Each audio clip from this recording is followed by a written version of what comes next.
Hey, Triple Cross. Welcome back to our weekly football program. Hasn't been weekly every week, but we are at it again this week. Today, we're going to be talking about the good, the bad, and the ugly from NFL Week 10 action. But before we do, we got to open the show. So here we go.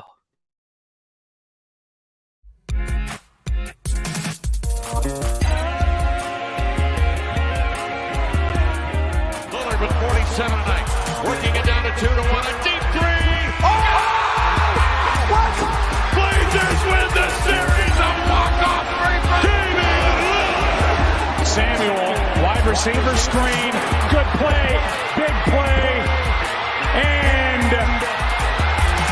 in for the touchdown. And Turner looks for the deep left field.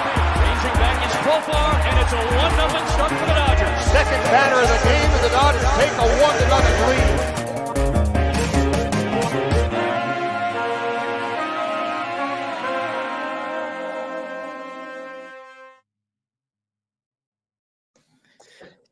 John, we're at it again, talking a little bit of football here. I'm excited to get to it. How you doing before we get into the action? I'm doing good, man. I'm in a little bit different environment tonight, thrown off, but that's okay. I'm ready to talk NFL, ready to talk about some football, especially because my Vikings are like really good. So like, yeah, anytime my team is killing it, then I'm ready to talk about it. If my team's not killing it, then I just don't pay attention.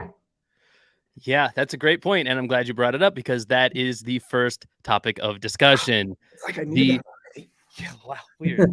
The Vikings pulling out the win against the very formidable Buffalo Bills. I know. This one, it started the way I think a lot of people thought it would, with the Vikings kind of behind, and then it ended how some other people thought it would, with the Vikings in true Vikings fashion coming back later in the game.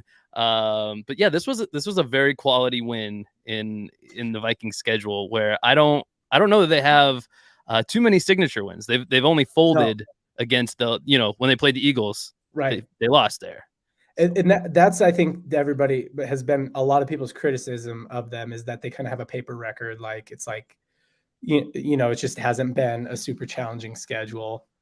But yeah, I mean the Bills are certainly no soft opponent. Yeah, they're definitely making it hard to watch them though. Like it's like I don't want to watch. Just tell me what the score is after. It's always exciting though, right? No lack of excitement. Well, let's get right to it. The hero of the game is none other than my keeper in one of my fantasy football leagues. Love this guy. Justin, predict him for receiving yards later this year. Did anyone? I think you had him picked for that. Oh, did I? Oh, did I? Somebody did. Somebody must have, right? Yeah. Was it me? Okay. I don't know. I can't remember off the top of my head. Just to be completely honest with you, but it was me, by the way, it was a setup. Very nice, John. Give you your flowers there on that one. But let's get into this. I got some videos that we want to pull up here. Yeah, JJ, a true champion here, going to do things that only he can do. This is incredible. If you haven't seen this play yet, well then I don't know where you've been, because this is literally the play of the year so far. This is absolutely insane. Justin Jefferson goes up for this. You're going to get a better look at it here. He goes up. Oh, let's get that banner out of the way maybe. Oh, you can kind of see it. So he goes up. Ball's coming down. It looks like it's going to be incomplete. I think the defender trying to get that pick. The pick.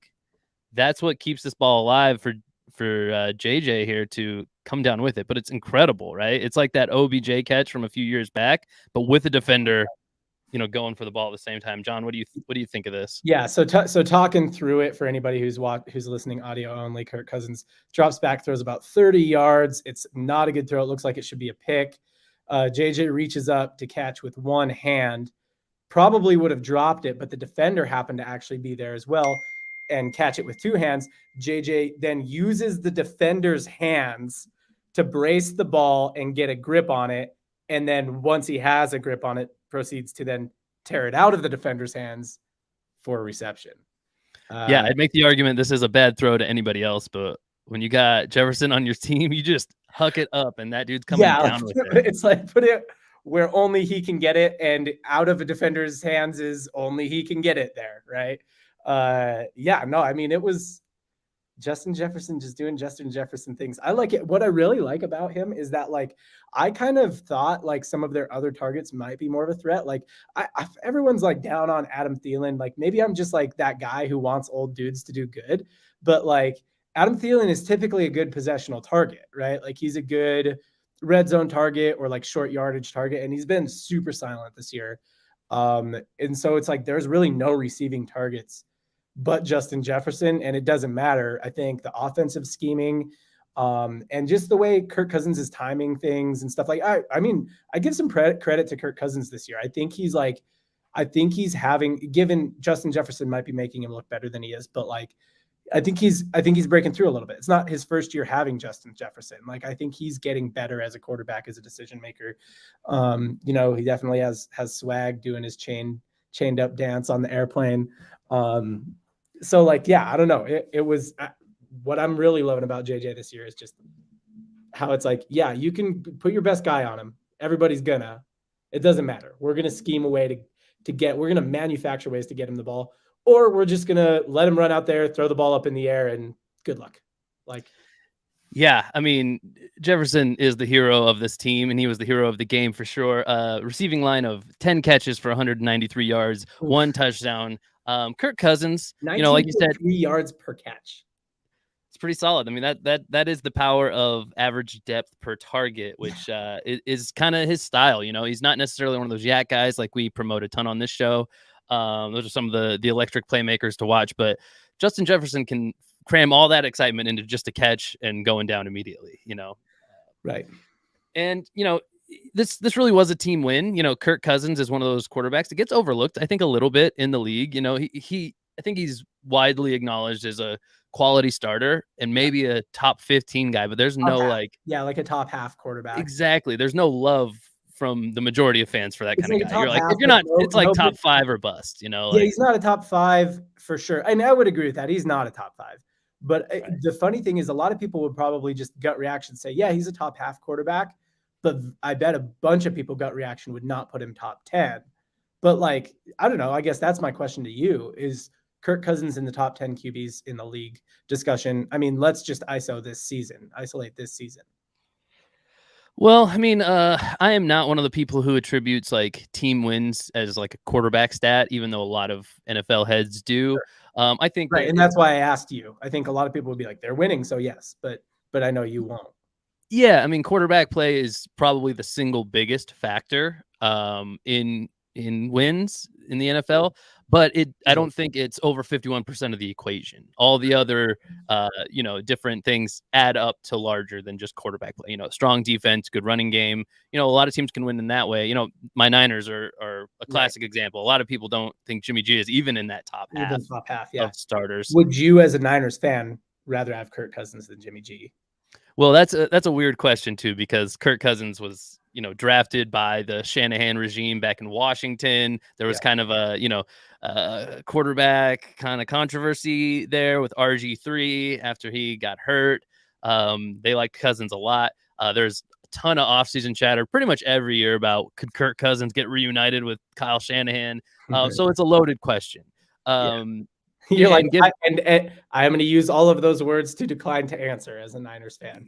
Kind of like, given the Jimmy situation where he's not really the future starter, Trey Lance is supposed to be, but he's hurt right now. Kirk Cousins, what would that even look like if Kirk somehow was on the Niners? It's a weird. Think what you're saying is I'd rather see how this Trey Lance thing pans out than go with Kirk Cousins.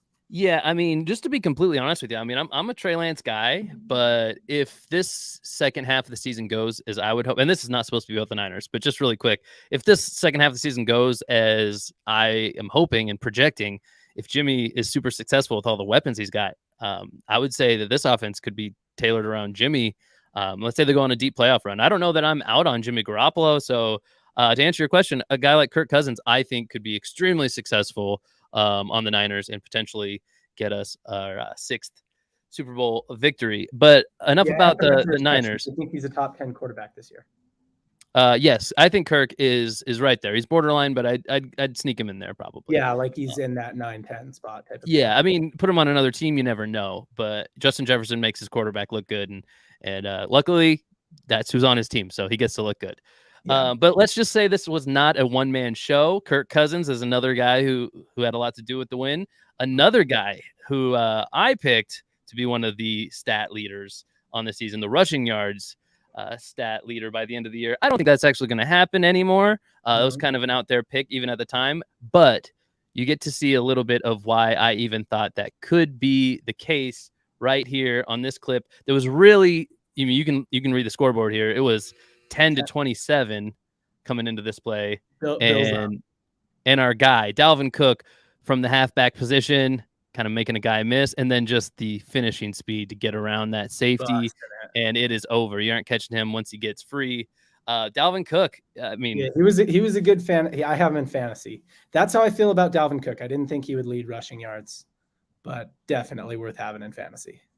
Absolutely. And you can kind of see them break down this play a little bit more here with the blocking scheme.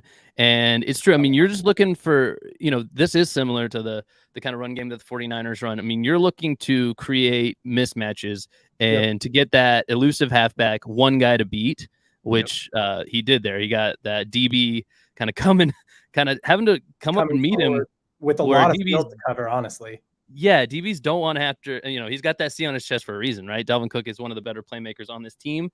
And a DB is not going to get him most of the time. That is just not going to be the case.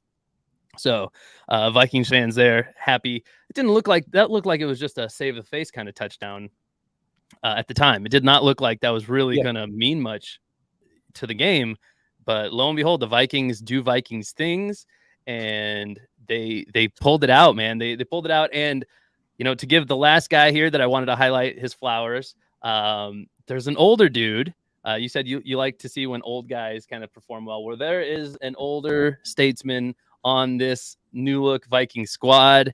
If you're a fan of the NFC West, like me, like Q, you probably remember this guy from his time with the Cardinals. I'm talking about none other than Patrick Peterson, who had 2 picks in this game. 2 picks. This one to seal the game. Yes. 112 left in OT. I mean, so the Vikings got the ball in OT. They kicked a field goal. So they're up. So the Bills had to score. And yeah, he picked it in the end zone. So it was a end zone shot. Yeah, Josh Allen looking for his guy, Gabe Davis, in the end zone. Ball's a little underthrown. But Peterson really, he did the same kind of thing on another pass. I don't think this is really it's obviously a bad pass, but I think it's kind of where he squeeze it in a window for sure. It's where he kind of needs to go.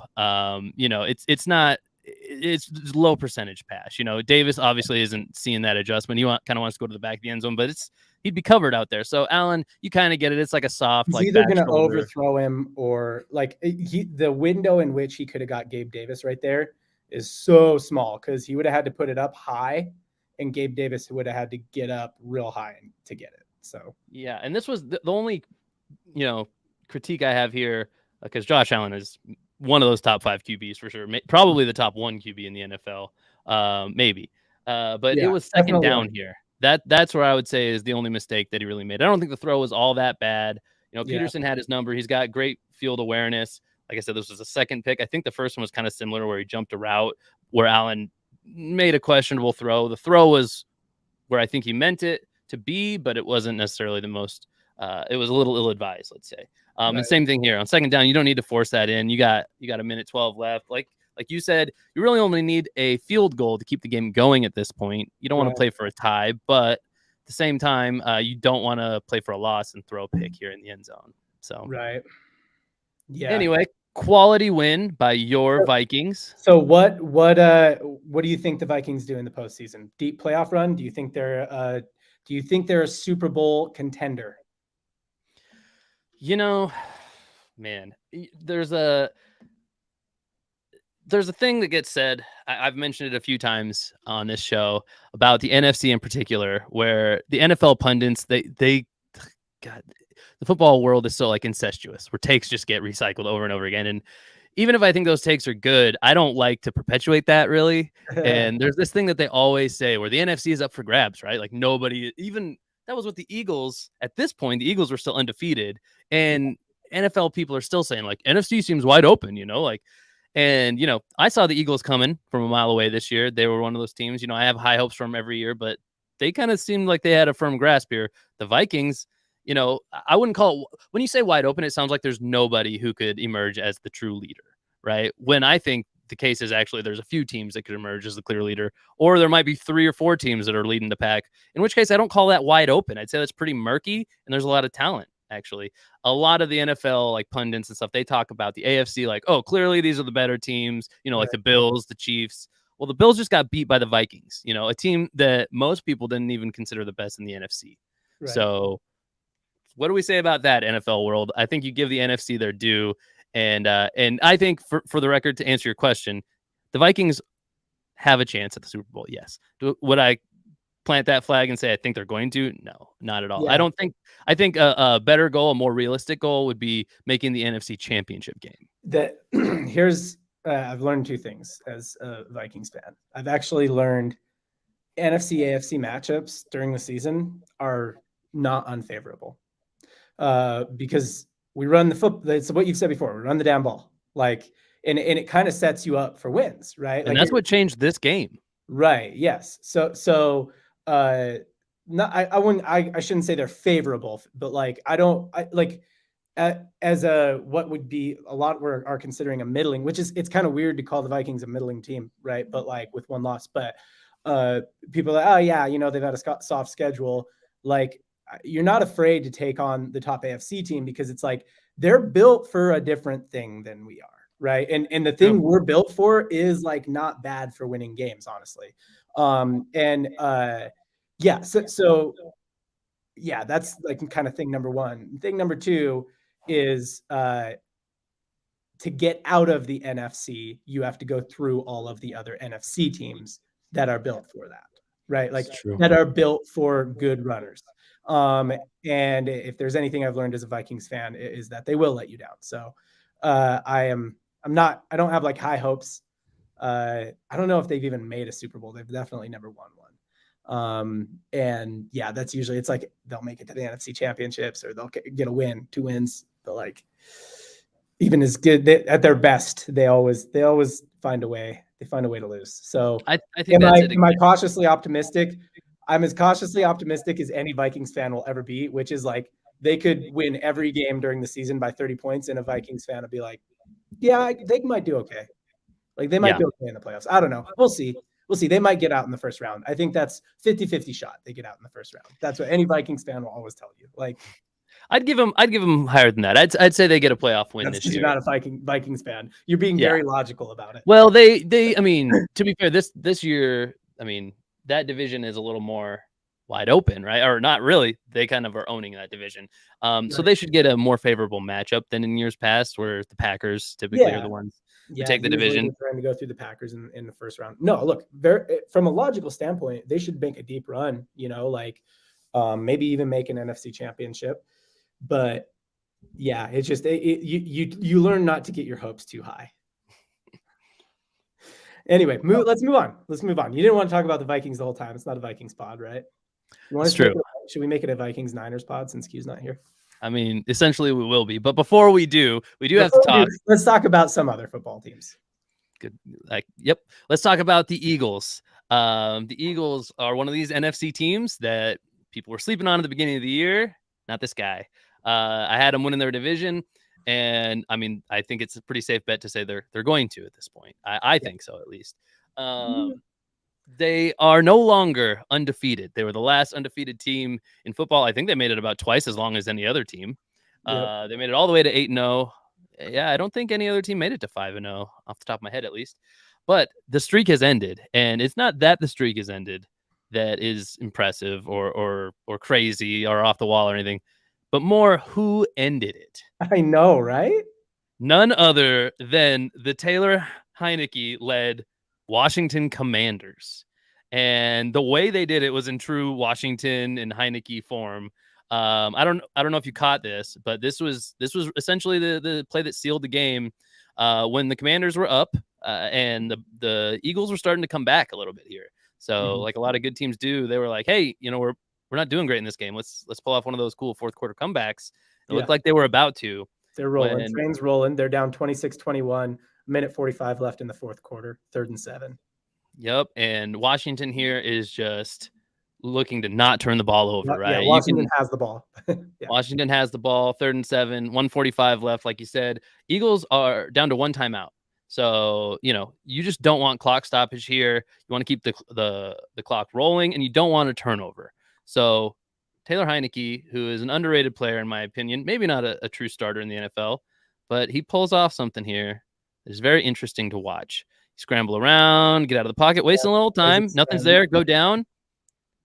And we get a little late hit there from Brandon Graham. Yes. Kind of lost his composure. Sorry, I was interrupting you. Talk us through this again. Yeah, so Taylor Heineke takes the snap. He's going to roll out a little. Let's pull the video back too so we can watch it. Taylor Heineke takes the snap.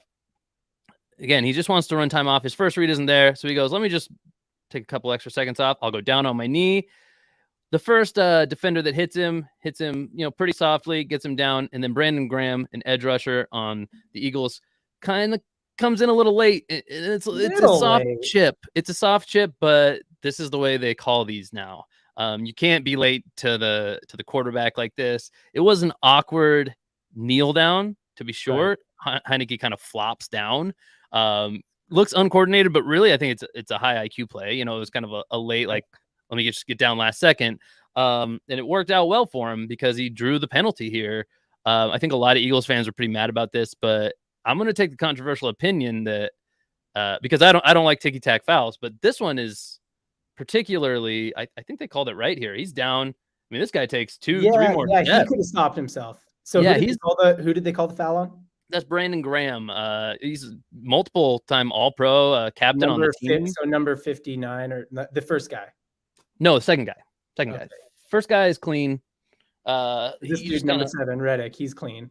Yeah, and it's not.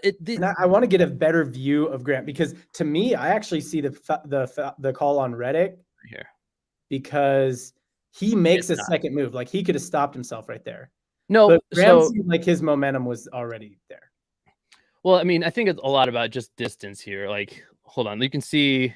Let's stop it right when Heineke. Did not care about momentum. Like, if you're already where you can't stop yourself. Yeah. So I think the main thing here is this quarterback has given himself up. It's an awkward way to do it. Kind of got the shoulders forward and the head halfway up, halfway down kind of thing. But he's going down on a knee in the backfield. And that is just, hey, hands off the quarterback here. I think the first guy gets a little grace because it's a little unclear the way he went down, whether or not he's actually down or not. So this guy is just kind of, he's wrapping up, but he was already down on like a knee. He's just kind of getting there. And obviously Heineke was braced for that hit already. He doesn't really move based off of this. It's kind of more of a touch. It looks worse maybe than it is. This one coming around though, I mean, like I said, he took 2-3 steps. If you go back a little bit, I mean, where Heineke pause down right on his knee. Goes down on the knee again. Boom. Brandon Graham is over here. Yeah. So he's down at this still point. Pretty upright. Like I said, this guy is in the play. He's kind of already on his way down. He's just trying to make sure he gets a hand on him. And he does a little wrap-up thing, but Heineke doesn't really move from that. The movement comes when Graham comes all the way around and hits. And this is something that shouldn't have happened probably. Even though I still don't love these kinds of calls. I mean, Heineke does a little flop job for sure. But I mean, that's the game we play nowadays. And I think that was a little mental lapse by Brandon Graham getting a little excited at the end of the game, trying to mount a comeback. Yeah, you hate to see this He wanted that sack on his stat sheet. Yeah, maybe. I don't know. I think he just wants to win. He's a good player. He was a part of that. I think he's one of the last pieces of that last Eagles championship squad, the Super Bowl championship team. Mm-hmm. Obviously, it's kind of a new look Eagles since then, but this was a mental lapse by a veteran player. That shouldn't have happened. So you're saying that this call was correct? I do. I believe so. Yeah. Let me rephrase. You're not a fan of the way we do ticky-tack calls, but in today's NFL, this call wasn't wrong. It was a correct call. Absolutely. We've seen much more egregious calls, on quarterbacks when it's Brady or Rodgers. Those guys get calls. Just because you're Taylor Heineke doesn't mean you shouldn't get calls that are, I mean, this is much, much better deserved penalty than some other penalties that we've seen this year. So I like it. Taylor Heineke kind of playing to the rules of the NFL. You love to see a guy like that kind of get his due. And now he's played himself into a little bit of a quarterback. The Eagles shouldn't have been in that position at all. That's true. They kind of slipped on it. I mean, that's a pivotal play, but one play does not a game make. Like that's their I mean, it's their own fault for really being in that position in the first place. It's true. And now I wonder if the kind of game plan is out on how to beat the Eagles a little bit. I think this was a run heavy game by the Commanders. And I mean, in clutch moments, they're just smart with the ball there, and that's honestly, I think that's where Heineke shines. Is he's actually a pretty high IQ player. He's not the most gifted guy. He does make some baller plays, and I mean that he's a gamer. Like he will scramble around, he will manufacture stuff, but it looks scrappy out there. He's the definition of scrappy when it comes to NFL quarterbacks, and most of those guys don't last long. He's been a solid backup who's had to start at least a game or two every year for the last few years. He's looked pretty good, and this year, it being Carson Wentz in that QB1 spot, I think this might be a chance for Taylor Heineke to assert himself as QB1 here, because I mean, this is not a good Commanders team, and they just beat the last remaining undefeated team in football. Yeah.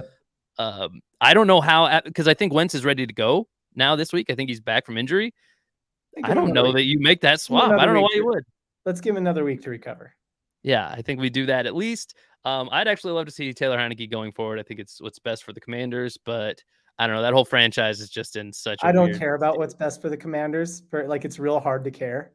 Well, hey, they might be bought by about what's best for the Commanders. Like if they cared about what was best for them, then I maybe would care more. But I do want to see a little more Taylor Heineke. Like I would love to see him get a chance to prove or disprove himself. You know what I mean? Like I'd love to see him get that Tim Tebow chance. Does that make sense? Yeah. You played enough games that we know. Like we know how good you are and what you can. That's kind of the thing. Heineke's in that weird spot where we've seen a good amount of him in the league at this point, and he's just one of those guys where I don't never prepping for him. You know what I mean? Yeah, and I don't think that they're even going back to other years, I don't think that typically they lose games because of him at quarterback, but I do think that it would take a nice team effort to get quality wins, kind of like it was here. Right. Taylor Heineke didn't put the whole team on his back and win it, but he was just smart. He's not prototypical game manager, but that's kind of the route to winning with him as your quarterback, is a nice team effort. When you need a big play, he's capable of it. But I wouldn't be reliant on that if I was the team. Let me ask you this. Does your outlook on the Commanders change? Like whether or not you care about the team change if Jay-Z were the new owner? Because I'm interested in anything Jay-Z's up to, I suppose. So yeah, I guess. But I don't know. If he overhauls the front office so it's tough. I don't really care that much about a team that is just in a division that just doesn't matter that much to me as a fan, right? So, but trying to make myself just like a generalized neutral NFL fan. Jay-Z as the owner of the Commanders makes me care about them about as much as Drake's involvement makes me care about the Raptors. So that is a little bit, right? Like I think people like the Raptors a little bit more because Drake's involved with them. Yeah, and it's not just Jay-Z, to be clear. I think he'd be one of the fun faces to see involved. He's had some run at some other NFL teams, some management group. It's usually groups that buy the teams, right. But I think the group includes Jay-Z and Jeff Bezos. So all right, okay. I mean, Jeff Bezos is also looking at buying the Suns. And the way that the NFL is going, it's going in kind of that no real salary cap way. Having a guy with some cash like Bezos on the squad is going to turn that team around quick, because you're going to be able just to acquire whatever you want, whenever you want, with the cash over cap kind of situation. It's kind of similar to like all the exceptions and the weird, like you can break the salary cap in the NBA. I don't really understand all that. In the NFL, bonuses in the NFL, right? Right. In the NFL, it's traditionally been a little bit more clear, but it's been murky the last few years. I think the Rams are the best evidence of that. People go like, how do the Rams just keep adding people? Like, they again, the pundits always use the same language. Like, oh, they're just kicking the can down the road and it'll catch up to them in a couple of years. Those guys, I mean, they were just restating things that they've heard over and over again. That's not really the case with the cash over cap situation.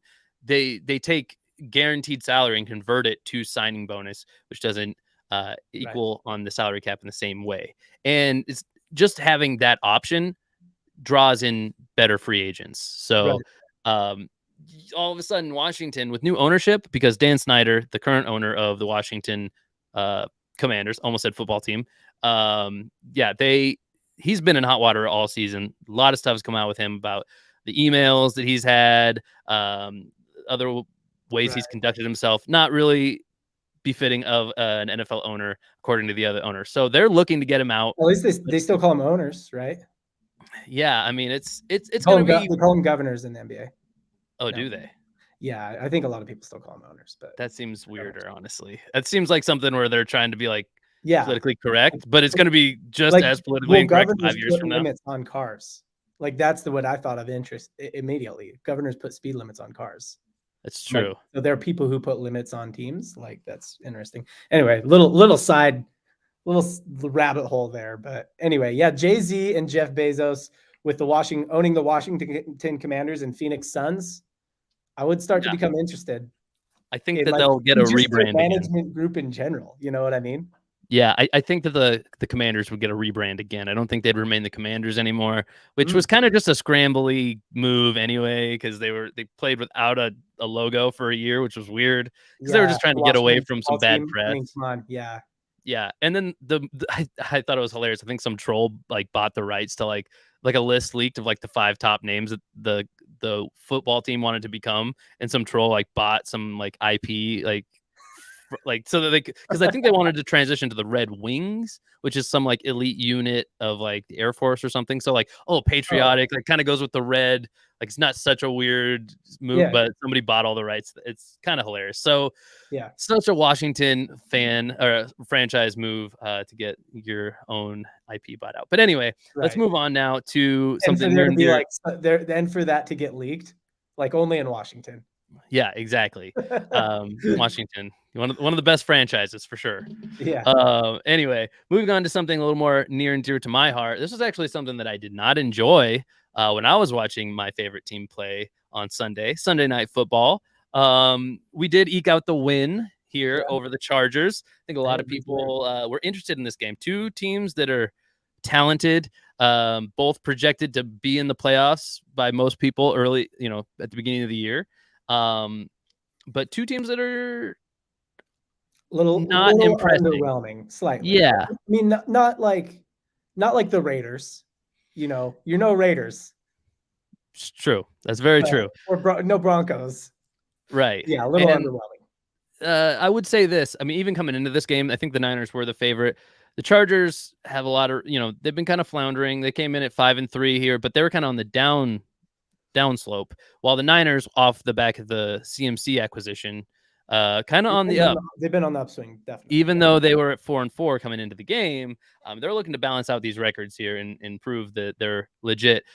But deeper into I guess right before halftime. Oops, wrong thing here. Let me go ahead and pull this one up. Right before halftime, there was a certain play that I want to talk about, and I want to get your take on this before we get too far into it. You tell me what you think here. So Herbert drops back, pocket collapses. He takes off scrambling, runs for what appears to be a first down, and gets tackled by 3 guys. Yeah. So the last one was a little helmet to helmet action. Yep. So we had Fred Warner coming from behind Herbert here on his run. Also, Jimmy Ward gets kind of tangled in there. But the last guy to the quarterback is Dre Greenlaw.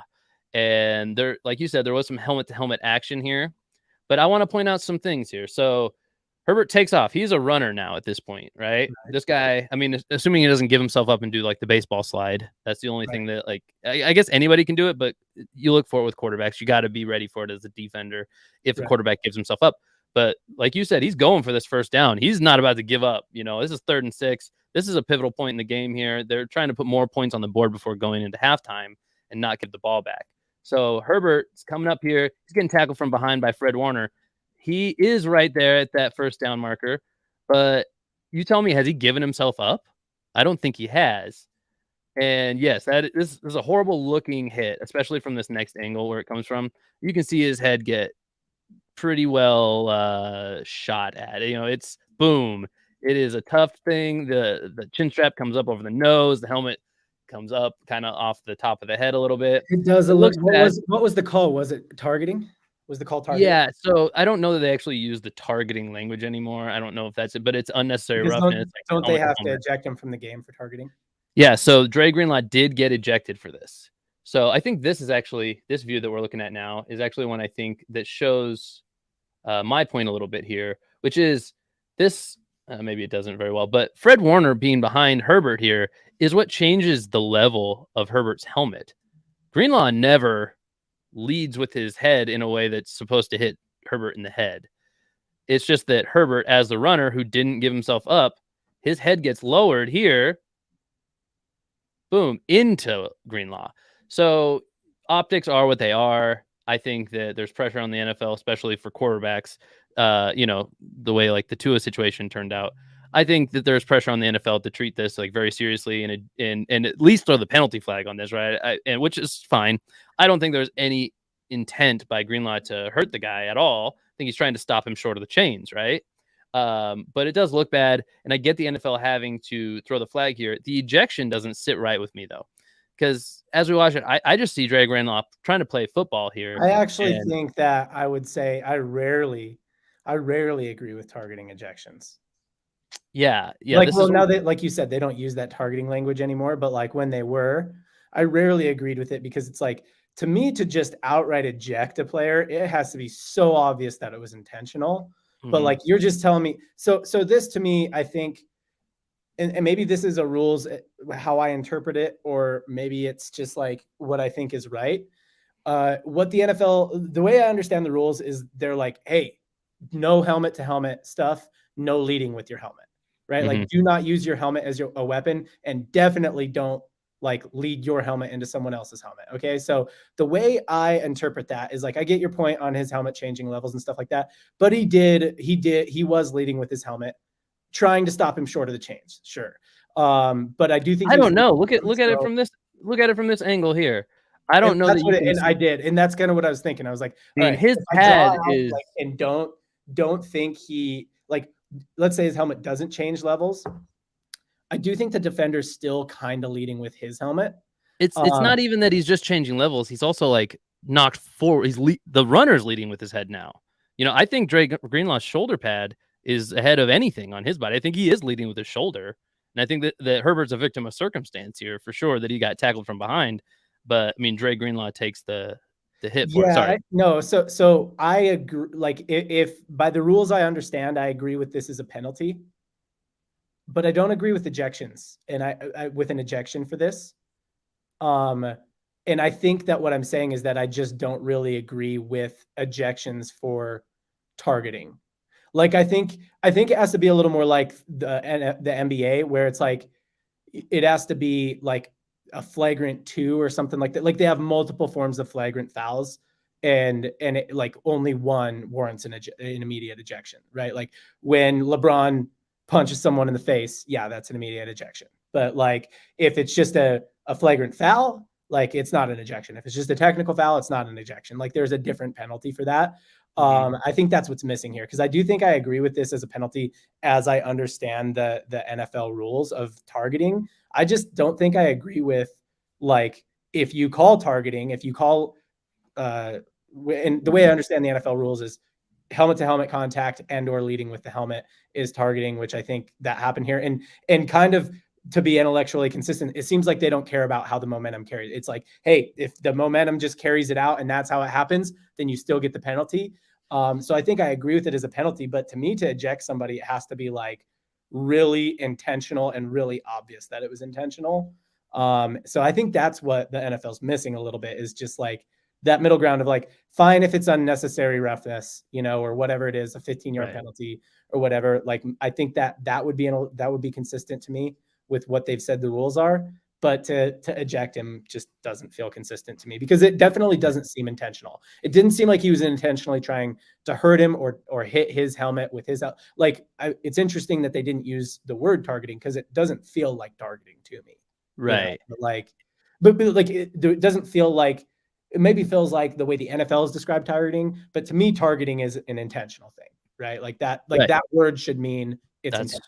What it does. I think that's one of the reasons they took it out, is because it's hard to justify calling it that sometimes based off of some of the stuff we see. Kind of like pitchers in baseball. I also have a problem with them ejecting pitchers for intentionally hitting batters, when it's like, Yeah, like you're just assuming it was intentional. You know what I mean? Right. Like, I don't love that.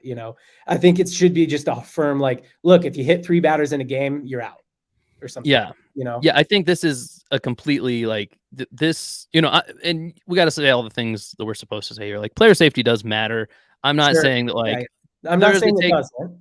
right, and like I'm not taking the stance that like the league is wimpified now to the fact where like you can't even touch a quarterback. No, I do think that's why I would say I agree with it as a penalty, right? Like as the NFL has defined it, like I would say, like, yeah, look, it kind of seems like they don't care how momentum plays. It's like, yep, if your helmet hits his helmet, that's a penalty. So I agree with it for that reason. I just don't like the ejection.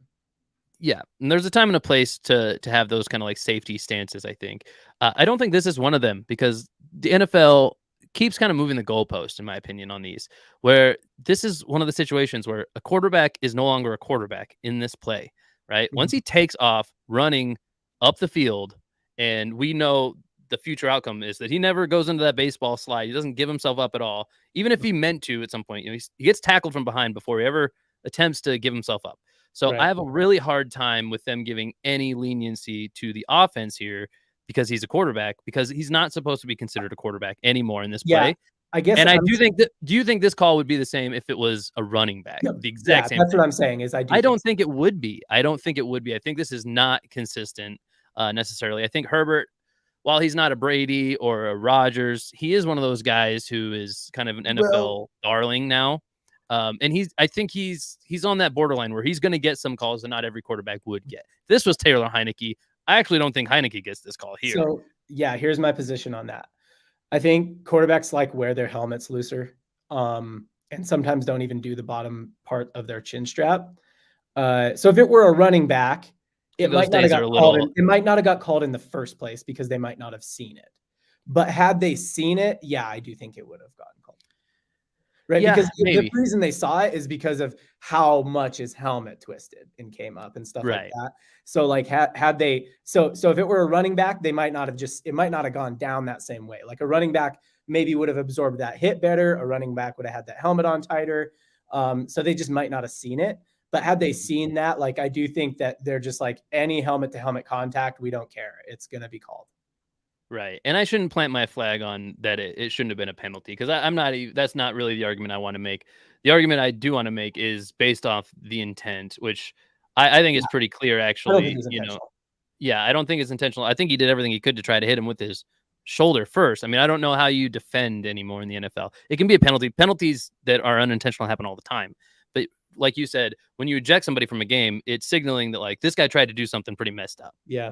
And I just don't see that at all in this play. I think it's pretty clear to see how it came to fruition. And Dre Greenlaw is not a guy with a reputation. I think that's another thing that plays into the intent. When you've seen a guy do it year after year after year, there's those enforcer type guys, little less common these days in the NFL, but you would know those certain guys like James Harrison or Nam Kung Su, or name any one of those types of guys who they're gonna get. Vontaze Burfict was another guy. They're going to get 4 or 5 of those kind of like ejections in a year. This is not who we're talking about here. We're talking about a team this is like a coverage linebacker, man. He's not even like a big hitter necessarily. Right. So anyway, I just don't like to see that. Maybe it's because it's my team, but I think I would have the same stance no matter the team here. I think it's interesting putting that next to the Taylor Heineke thing, because the Heineke thing is, in my mind, what quarterbacks do to kind of manipulate a rule now. And I think that they were right in how they called that based on how they normally call it. In this one, the penalty, fine. But the ejection, I don't see that being consistent across the league, that's an ejectionable play. I think that we're seeing the stakes kind of get ramped up in the worst way for quarterbacks now. So the last and I haven't necessarily noticed that they're not using the targeting language anymore. But as I watched that, my first assumption was, oh, it was helmet to helmet contact. So they called targeting and they ejected him before you even told me what happened, because I didn't watch that game. So like that is as I saw it. And the reason I assumed that was because I've just seen that before, where it's like intentional or not, if you hit his helmet with your helmet, no matter who he is, we're gonna call you for targeting and eject you. And I just disagree with that as a principle. Yeah, I don't think that's not typical. So helmet to helmet didn't call targeting, but they still ejected him. That to me, I can see how you're saying that's inconsistent. But yeah, had they called targeting for it, then you'd like have to eject him. And I assumed from the jump that they did because it was helmet to helmet contact. So yeah, I think using the roughing the passer, or not roughing the passer, unnecessary roughness tag, like calling it that, gives you the leeway to not eject him because it wasn't intentional. So I don't know what.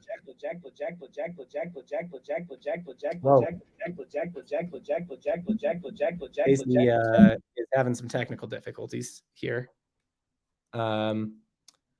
So yeah, but that is my opinion on targeting in the NFL. Let me see what else we got here.